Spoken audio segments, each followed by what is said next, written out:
Hello everyone, my name is Amanda and I am with the Morton-James Public Library. And today we are collaborating with Arbor Psychiatric to bring you a Q&A on the topic of bullying. This Q&A will address bullying in the school environment with kids, cyberbullying, and even bullying in adults. This program is being presented in conjunction with the One Book, One Community 2021. The selection for this year is the book Matilda, and standing up to bullies is a big theme in this book. So let's begin this presentation by introducing our guest. Could you tell us a little bit about yourself? My name is Jessica Eckhart. I am a counselor over at Psychiatric Wellness Center. And I am originally from a small town called Ohio, Nebraska, which is south of York. Thank you, Jessica. We're so happy that you could join us today. The first question we have is to define bullying. What is it, and what are some of the features of bullying? Yeah, that's a great place to start. You know, the American Psychology Association defines bullying as a form of aggression or a behavior in which someone intentionally and repeatedly causes another person injury or discomfort. You know, bullying can be, you can see bullying in schools, you know, kids on the playground I think of. You can see bullying in a form of a coworker or with a boss. Bullying can be in passive-aggressive statements. Bullying can also be in relationships, siblings, parents, in marital relationship. Bullying is everywhere. It comes in many different forms. What I'm hearing in this definition is the importance of the repetitious behavior. Is repetition in itself a really important factor in bullying? Yes. When I was researching just more on bullying, you know, the teasing people here and there, like, that's not bullying. A little squabble with your sister, or your best friend doesn't give you back your pencil, like, that's not bullying. It's more of that repeated aggressive nature that's intended to cause harm, whether it's physical or emotional or verbal. You know, it's that repeated put down, tripping you when you're walking down the hallway every single day. Maybe it's a coworker who is being passive-aggressive in different aspects of work every single day. You know, it's something that's continuously and it's repetitive. Thank you for that clarification. Now, could we talk about schools in particular? What does bullying look like in the school environment? Like I mentioned, bullying can be that physical, that verbal, that emotional abuse or bullying, that aggression towards someone else. Bullying for physically could be that hitting, kicking, spitting, or punching, or tripping another student. The verbal could be taunting, teasing, name-calling, even threatening another student. Emotional bullying is, you know, spreading rumors, trying to manipulate friendships or those social relationships. So it could be even intimidating other students. Like I said, there's many forms of bullying, and we definitely see all of those forms in schools. That's definitely what I think of when I think of bullying, is the quintessential schoolyard bully. Why is bullying so prevalent in schools? You know, I think what's unique about a school is you have all these kids. You come from all different walks of life. You have all different backgrounds, different types of relationships and homes. So you get all these kids into one area, and kids are still learning. We're learning how to interact with others. We're learning the right and wrong way of how we treat people. We're still learning all that. You pull it all together, it's kind of that perfect storm for bullying. I think you're right in the fact that you see it more in schools because it's just a higher concentration of situations that, for lack of a better term, promote bullying in unfortunate ways. But we'll talk later about ways to prevent that. There is bullying in other aspects. You know, you're going to have bullying in every aspect, whether it's work, at church, even maybe at the grocery store, you know, the encounters you have with other people. But I think we see it more in schools, just as that environment. So what happens when we just let bullying go? When we don't address the bullying that's taking place? That's a great question. You know, by not addressing bullying in any aspect, you know, people are still getting hurt. Whether it's the kids who are the victims in bullying, and ultimately, you know, bullies, they've got stuff going on too. Bullies have insecurities. Bullies have issues that they're trying to deal with and to process, and they don't know how.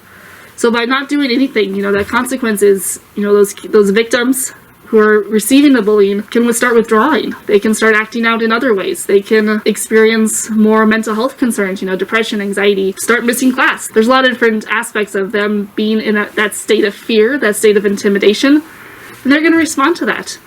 On the flip side, if we don't address a kid who is a bully, you know, they're going to keep doing the things that they're doing, and that can lead to bigger things, bigger bullies or bigger offensives. So I think that's really interesting that it's kind of a double-edged sword, that You don't want somebody to get bullied, to, be in an environment that they're unsafe, but it's also on the side of the person doing the action that they need help. They need help, yeah. They need modeling, right? Yep. So what are ways that we can address bullying, since this is such an important topic to address it?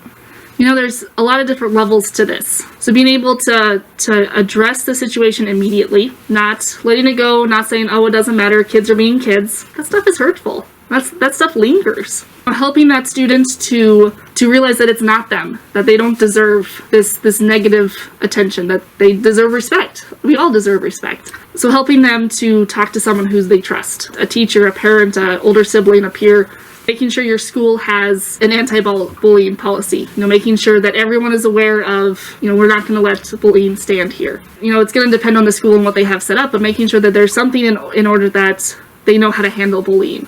So we really need to establish an environment in which expectations are clear that we don't tolerate bullying. Exactly. That's good information.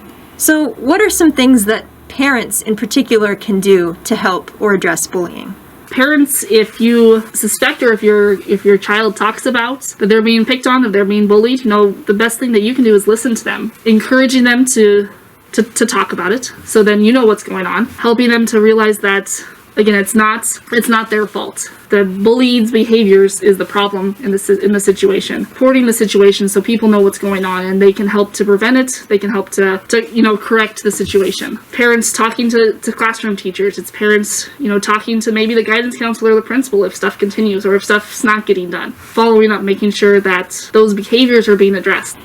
Thinking about what parents can do, this brings me to another group of people that might be able to help. What can fellow students do to address bullying? If you're a student and you see, again, someone being bullied, taking action, being a bystander in the situation doesn't solve the problem. Laughing at the jokes, that adds to it. So making sure if you see someone being bullied to that you say something, that you don't engage in those jokes, that you help that individual and you're there to support them, and again, to know that this bullying is not okay. Maybe we feel like we don't have very much power, but just by not laughing at a joke or not encouraging it, that can be the first step. Mm-hmm. And so sort of empowering kids to really stand up for themselves and other people. Exactly. And that know that, we're in this together. If you see a wrong that's happening, you want to be there for that person, and that it's okay to stand up and to advocate for not only yourself, but if you see someone who's being bullied, to advocate for that person. This is all really great information, but now we have to talk about the internet. What are some features of cyberbullying? Cyberbullying is just like regular bullying, only without that physical aspect. You can still be bullied verbally and emotionally. Some examples of that is simple as sending an email to someone constantly and continuously, even though they say, I don't want contact with you anymore. That cyberbullying can be put downs. That it could be commenting on a post in a very negative way. It could be getting different profiles under different fake names and still contacting someone. Cyberbullying is something that I know I didn't experience as a kid. They didn't have internet back then. But, it's such a big problem today in what kids are facing. Whether it's talking negative about someone, again, that's spreading the rumors or manipulating relationships. I'm just kind of thinking, I see a lot of adults not behaving very well online, on Facebook, leaving comments, or being not very great. It's more than just taking your kid's phone away or saying, what apps are you on? I feel like there's more to the conversation there. There is more, and I'm glad you brought that up. One thing, when I was preparing for this and what I work with when I work with my clients, is parents want to address kids' behavior. There's usually a conversation of, what are you doing? How are you modeling yourself? How are you behaving? That's another part of this conversation. Again, thank you for bringing that up. If your child is seeing you be a bully on social media, if your kid sees that, kids are like sponges. They're going to soak that up and they're going to model what you're doing, because mom's doing that, dad's doing that, so I must be able to do that. So making sure that you're doing your best, that you're not being the bully. And if you're being bullied, making sure that you're putting a stop to that. So yes, it's not only just managing what your kids see and how they're interacting and what their presence is on the internet, but it's also doing a little self-reflection and just a little self-checking on what your presence looks like on the internet and how you're presenting yourself. I came to age sort of when the internet was very young and people were like, never use your real name. Well, now Facebook has everyone's real name. Has everything.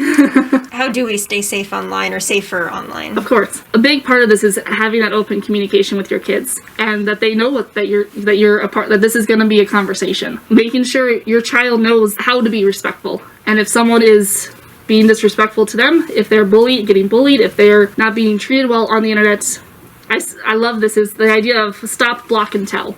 Having your kids, stop that communication. If they're in a situation where they don't feel safe, if they feel like they're being mistreated, if they're getting bullied, stopping that communication. Blocking that person so they don't have contact and that person can't contact them, and then telling an adult. So stop, block, and tell. So winding back around a little bit, the importance of the internet world for kids. They may feel like the stuff that happens online is just as important as stuff that happens in real life. If you're a parent who is posting pictures, that's great. If you are all about those posts and you are nothing, you're just focused on that, your kids are going to see that, and they're going to see that wow, mom and dad are really putting that emphasis on this social aspect. So maybe it's a matter of taking that step back and putting the phone down, putting the computer away, and just having those conversations of, we're going to have game night and we're not going to have phones out. We're going to do family dinner and we're not going to have phones out.